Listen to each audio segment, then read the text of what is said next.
Hello, America! JOC here with your Ranting Politics headline updates, where we are diving into today's most explosive political stories that you need to know about. Coming up, we're diving into India's bold military strikes against Pakistan that have tensions skyrocketing between the nuclear powers. Plus, I've got details on what AG Pam Bondi is calling the largest fentanyl bust in our nation's history. Spoiler alert, it involves millions of pills and the Sinaloa cartel. Then, we'll unpack President Trump's eyebrow-raising comments about our neighbors to the north just moments before meeting with Canadian officials. And finally, Trump's not mincing words about New York Attorney General Letitia James, calling her a total crook amid swirling allegations of mortgage fraud. If you're just tuning in for the first time, welcome to America's fastest-growing daily news rundown, designed specifically for your commute, run, or coffee time. Stick around for all this and more in your daily dose of unfiltered news and common sense commentary. This is Ranting Politics Headline Updates.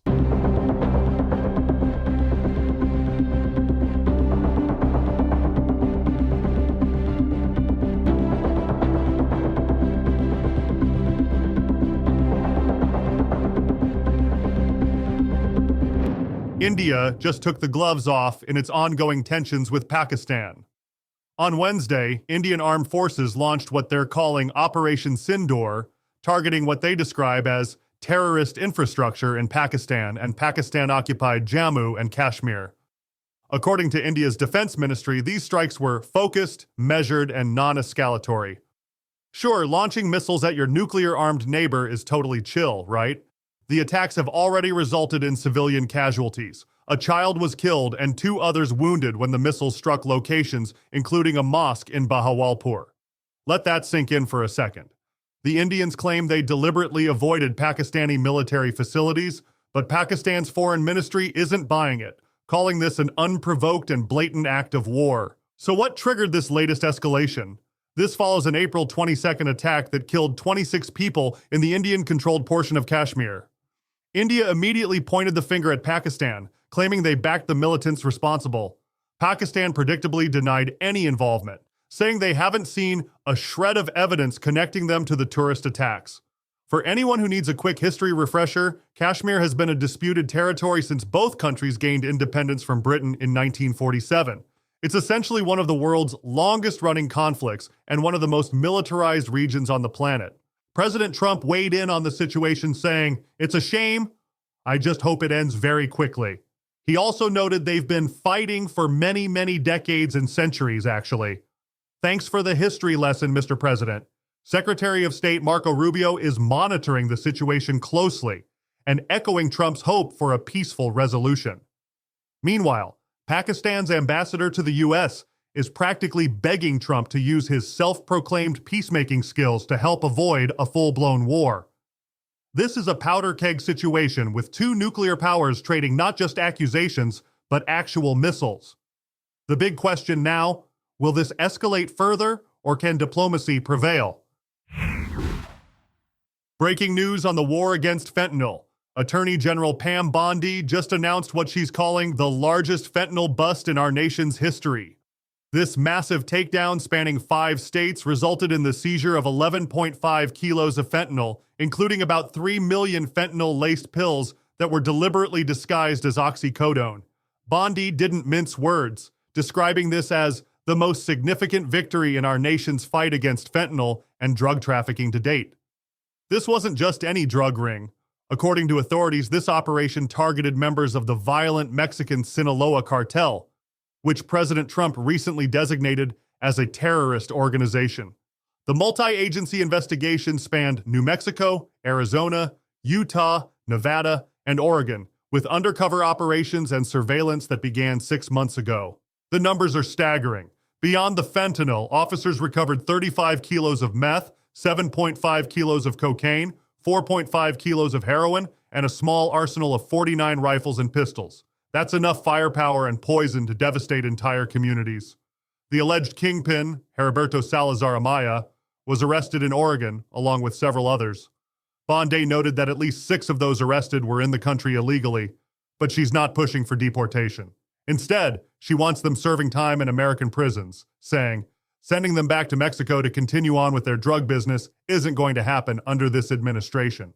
Rob Murphy from the DEA praised the investigators and undercover agents who infiltrated an enterprise that had been operating in the United States with no regard at all for the disruption to families, addiction, and ultimately death that was probably caused. He also hinted that more arrests are coming as they continue to exploit them at every level.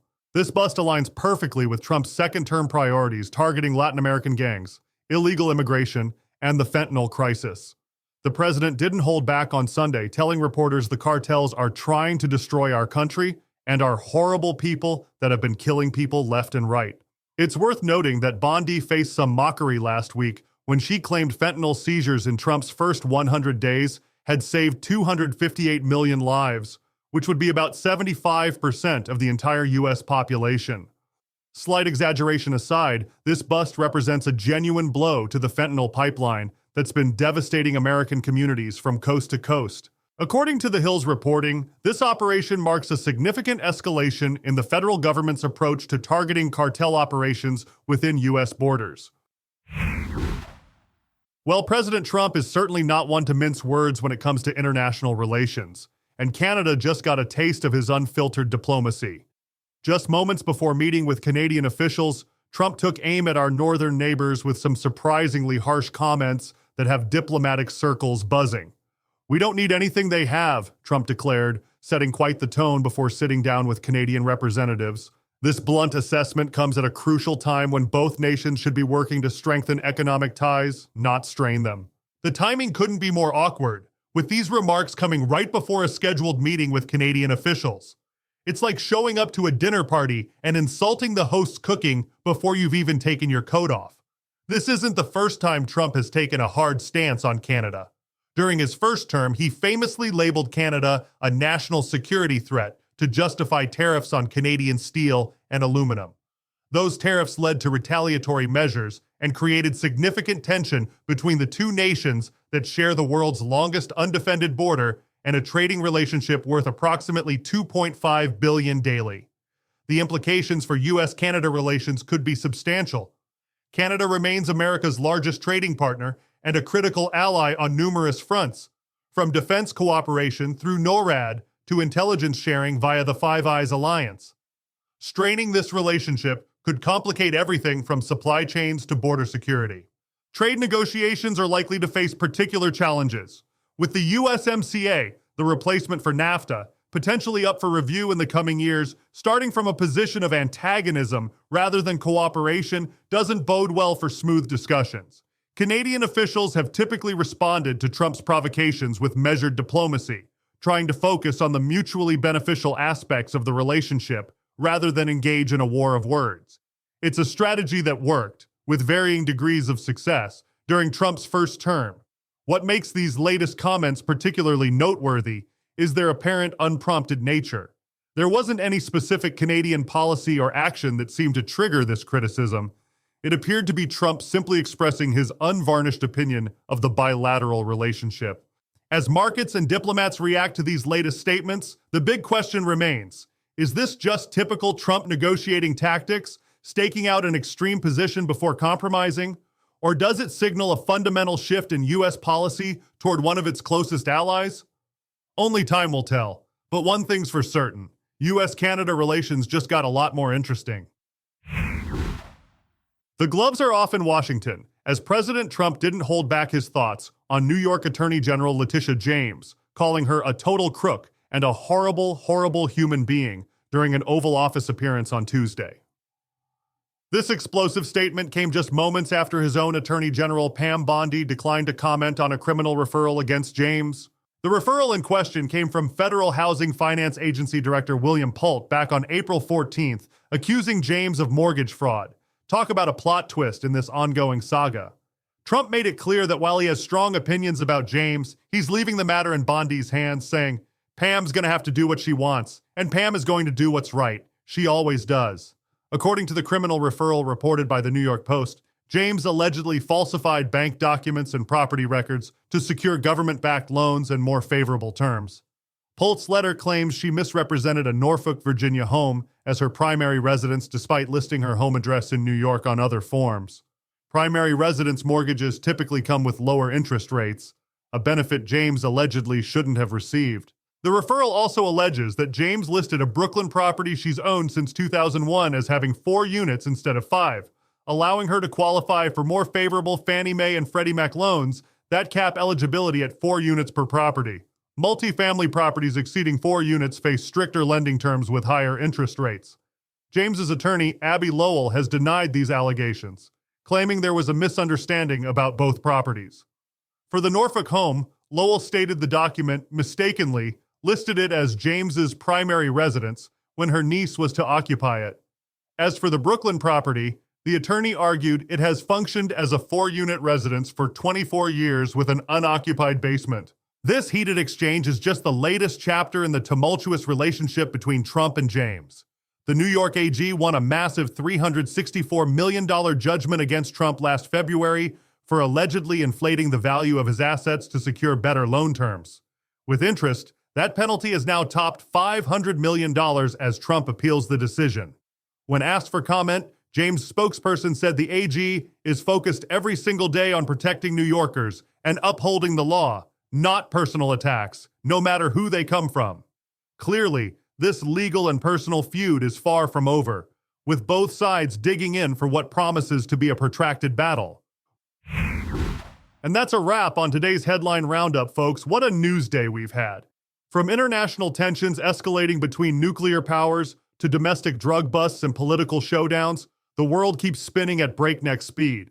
To recap, India has launched strikes against what they call terrorist infrastructure in Pakistan, killing at least 1 child and raising fears of further conflict between these nuclear-armed neighbors.